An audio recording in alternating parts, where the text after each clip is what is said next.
ng looban. Paminta, Ginoo.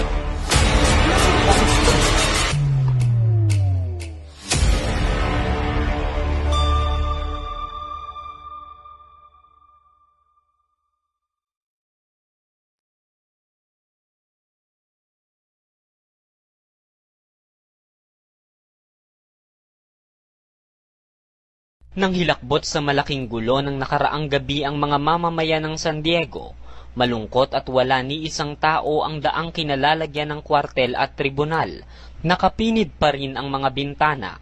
Nang may isang taong nagbukas ng bintana, ang ibang kapitbahay ay nagsisunuran na rin.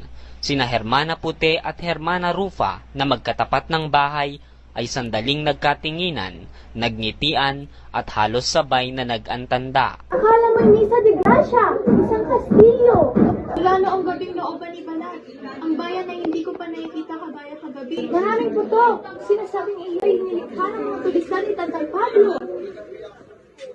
Hindi, ang naglaban daw ay ang mga Guardia Civil at mga Padrinero. Kaya nakulong si Don Benito. Diyos ko, sinasabing hindi bababa sa 14 ang namatay. Kagaling ko pa lamang sa tribunal at nakita ko nakabilanggo sila Don Filipe at Ginoo. Sinigaw ni Bruno Ibar, anak ng Magmagigante, at nakakalimutan na lahat ng mga kasama. Kaya mapakasal si Kapitan Tiago ang kanyang anak ay inal. Mabuti na lamang at ang Tamora ay nasa bahay ni Kapitan Tiago. Marami raw ang mga tama. Sinunog ng mga barya ang bahay ni marahil kung di siya nalang ang siya'y nadaman ng mga alila, daday at inita. Hanggang ngayon, makikita niyo ang kanyang nakatulang na kabilanggo. Tingnan mo, isa pa hanggang ngayon ang usok. Ang mga nanggagaling ay nagbabalita ng sambal-sambal na mangyari. Kawaawang binata!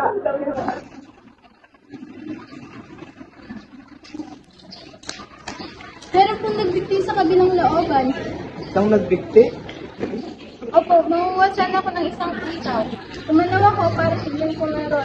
Akala ko'y si Deo ang katulong. Kumapit ako para mag-abot para sa kita. Isang karaniwang nagbibigay sa akin. Makita ko hindi siya, kundi iba. Isang patay at kumaripas ako ng takbo.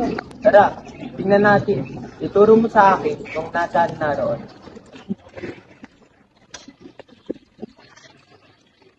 Karoon, nasasaway ka.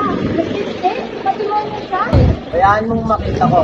Pumunta sa tribunal Juan at magsabi ka, baka hindi pa patay. Ayun no? Ganyan lang ang diging wakas na isang tao walang hanap buhay. Ilang beses ko siyang nakitang kausap ko sa Inabutan ng taga-bukid ang sakristan mayor na natutulog. Umupo siya sa tabi nito upang hintaying magising. Ngunit nahulog ang kanyang piso at iyo'y tinanglawan niya sa ilalim ng silyon. Nakita niyang ang pantalon at manggas ng baro ng sakristan ay puno ng amorseko. Nagising ang sakristan at tinanong kung ano ang kanyang sadya. Nais ko po lamang magpamisa, Ginoo. Naubos na ang lahat ng misa. Kung gusto niyo bukas, tungkol ba sa kaluluwa sa purgatorio? Hindi po. Patungkol po sa isang taong malapit ng mamatay. Nang makaalis ang lalaking mukhang taga-bukid, ito'y bumulong at inalis ang tapal sa leeg. Kapag dakay nalantad ang anyo ni Elias. Nahuli ko sana siya kagabi. Paruot pa rito ang mababalasik na Guardia Sibil sa harap ng tribunal. Nasa salas ang 2 direktorsilyo, 2 kawani, at ilang sundalo ang nagsisisulat sa ibabaw ng mesa. Pabalik-balik sa kahabaan ng salas ang alperes at nakaupo naman sa isang sulok si Doña Consolacion. Naroroon din ang kapitan na mapapansin mapanglaw. Dumating ang kura na balisa at nakakunot ang noo. Di ko ibig naman na sa pagkakamuna ang loob ko. Wala pong walang may kapangyarihan sa bayan. Kaya pinakala kong kailangan kayo. Iaalis ngayong hapon ang mga nadakip.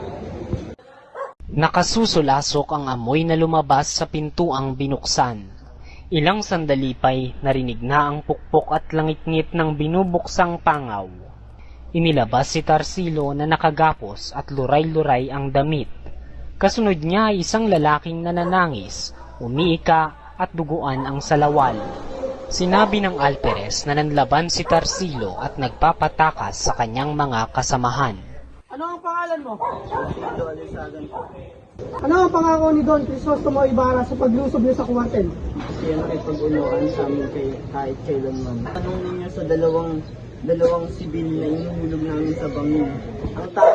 Ang tanging pong dahilan ay upang ipaghigat ang aming ama. Ngayon patayin na ninyo ako sapagkat wala kayong malalaman sa akin.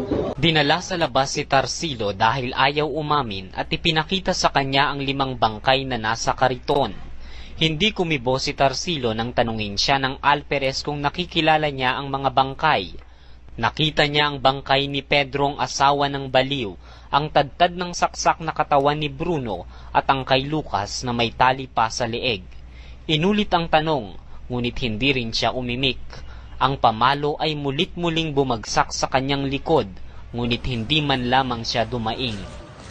Paluin! Hanggang dumugo ang katawan! Ay! Oh!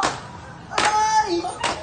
Pinalik si Tarsilo sa loob at tinanong kung nakikilala niya ang lalaking may sugat. Tinugon niyang hindi niya nakikilala, kaya't binuntal at sinipa siya ng Alperes.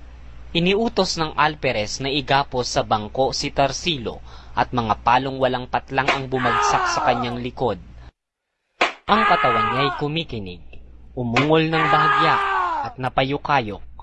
Hindi ito matagalan ni Padre Salvi, kaya't lumabas siyang pasuray-suray. Nakita niya sa labas ang kapatid ni Tarsilo na nakayakap sa bato, nananangis at waring binibilang ang palong tinatanggap ng bilanggo. Ang mga nagpaparusa ay waring nangapagod. Ipinakalag ng Alperes ang gapos, dinala ang kaawa-awa sa balong nasa gitna ng patio. Ang balong ito'y lubhang marumi at mabaho sapagkat tapunan ito ng lahat ng dumi at sukal. Patiwarik siyang ibinitin samantalang hawak ng Alperes ang orasan. Kristiyano, may puso, ilubog na ninyo ako ng matagal o kaya ilubog na ninyo ang aking ulo sa bato upang ako'y mamatay. Kayo'y kakalingaan ng Diyos sa inyong awang gawa. Magkakaganito rin, narahin kayo balang araw. Ang mga bilanggo ay dadalhin na sa bayan at ang balitang ito'y nagbunga ng hinagpis at panaghoy. Ang mga kaanak ng mga bilanggo ay pabalik-balik sa kumbento, sa kwartel, sa tribunal upang makiusap, ngunit kabiguan ang kanilang natatamo. Ang Alperes ay nagpapataliban ng lalong maraming gwardiya sibil na siyang nangungulata sa mga babaeng nagmamakaawa sa kanya.